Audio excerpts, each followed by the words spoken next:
Sir, सड़क सुरक्षा के मद्देनजर परिवहन विभाग, मुख्यमंत्री जी और परिवहन मंत्री शासन के अनुरूप किस तरीके से अभियान इन्फोर्समेंट का चल रहा है और लगातार उसके बावजूद तमाम तरीके के सड़क हादसे, सड़क दुर्घटनाएं हो रही हैं। और इस समय हमारे साथ यहां पर हैं परिवहन आयुक्त कार्यालय पर अपर परिवहन आयुक्त प्रवर्तन केडी सिंह गौर साहब। आइए इनसे हम बात करते हैं कि कैसे ये अभियान, अभी एक दिन पहले ऑपरेशन कवच शुरू हुआ, इस तरह के नए ऑपरेशन से एक अधिकारियों में नई उम्मीद जगी है और साथ ही साथ इस अभियान का असर भी दिखाई दे रहा है। आगे सर क्या योजना है और किस रणनीति के तहत आप इन्फोर्समेंट टीम को मॉनिटर कर रहे हैं, हेड कर रहे हैं, और इन्फोर्समेंट के साथ साथ तो सरकार की मंशा रहती है कि नहीं, जागरूक भी करना है, तो इन दोनों में कैसे आप बैलेंस कर रहे हैं?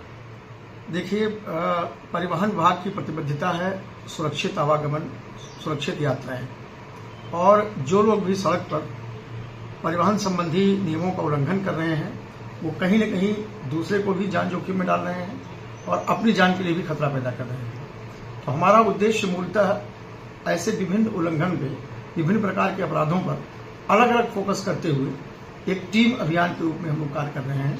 अभी हम लोगों ने 20 और 21 जुलाई को ऑपरेशन कवच चलाया, जिसका उद्देश्य ये था कि जो लंबी दूरी की अनधिकृत बसें हैं, बिना परमिट हैं, परमिट शर्तों के विरुद्ध हैं, अनफिट बसें हैं, आदमी को भरोसा होता है कि वो एक बस में बैठ करके अपनी यात्रा गंतव्य तक पूरी करेगा, लेकिन वास्तव में वो असुरक्षित बसें होती हैं और उनकी जान जोखिम में डालते हैं।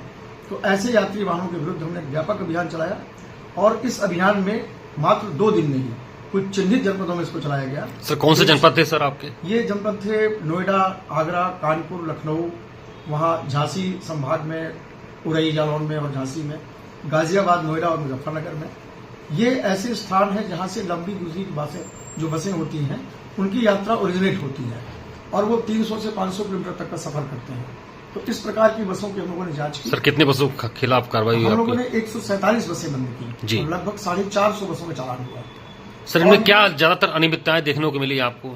इन बसों को मुख्यतः जो देखने को मिलती है लंबी दूरी की बसों में, वो बिना परमिट या परमिट शर्तों का उल्लंघन करते हुए, परमिट होता है उनके पास लेकिन वस्तुतः वो परमिट कॉन्ट्रैक्ट करेज का होता है जी, वो पॉइंट A to B के लिए होता है, जबकि वो सवारियां जगह जगह से चढ़ाते उतारते हैं। ऐसी स्थिति में जब वो उल्लंघन कर रहे होते हैं तो निश्चित रूप से जब सड़क पर किसी प्रकार का उल्लंघन होता है तो चालकों को भी जल्दी रहती है कि वो जल्दी से जल्दी अपनी यात्रा पूरी करें ताकि उनकी कहीं चेकिंग न होने पाए।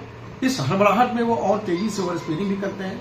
कई तरह के ऐसे उल्लंघन होते हैं, कुछ बसें अनफिट भी पाई गई हैं।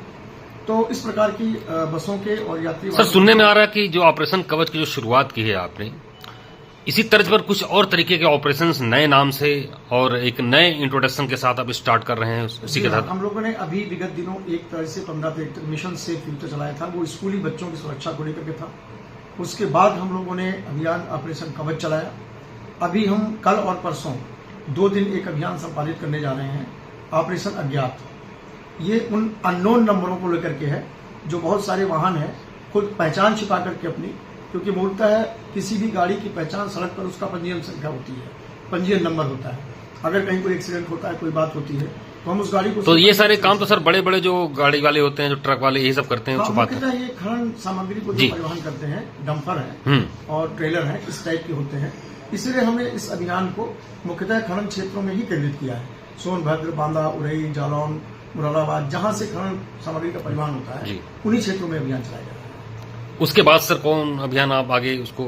अभी हम लोगों ने जो प्लान किए हैं, अभी तो मैं सारी चीजों का खुलासा अभी नहीं करना चाहता हूं, क्योंकि उसमें से कई अभियान हमारे औचक हैं, गोपनीय हैं और उनकी कार्रवाई के बाद ही मैं आपको बता पाऊंगा कि उसमें क्या कार्रवाई हुई।